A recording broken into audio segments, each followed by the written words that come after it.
Hello guys, ভিডিওটা এখান থেকে দেখার জন্য আপনাকে অসংখ্য ধন্যবাদ। এখান থেকে রিয়াকশন চ্যানেল ভিডিও শুরু করছি আমরা।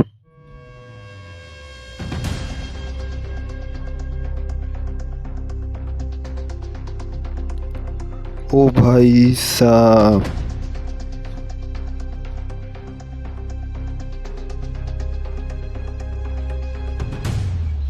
ভাই সাব ইউরোপের দেশে একটুখানি বেশি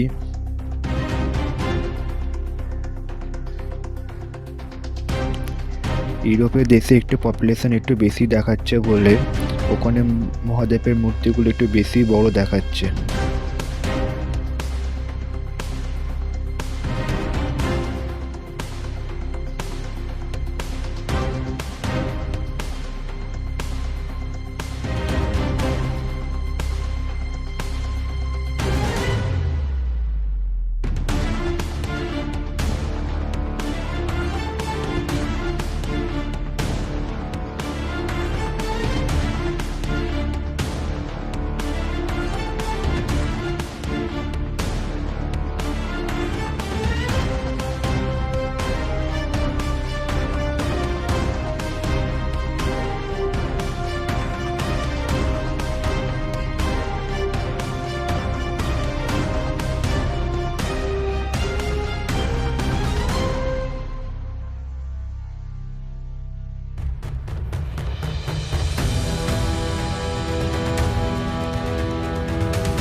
ইন্ডিয়া এত বড় একটা কান্ট্রি হওয়া সত্ত্বেও কিন্তু নেপাল একটা ছোট কান্ট্রি হয়েও ওখানে মহাদেবের মূর্তি বেশি বড় বলেই মনে করা হচ্ছে। আপনাদের এখানে কি মতামত? এখানে অবশ্যই আপনারা এখানে কমেন্টে নিশ্চয়ই আপনারা মতামত দিন।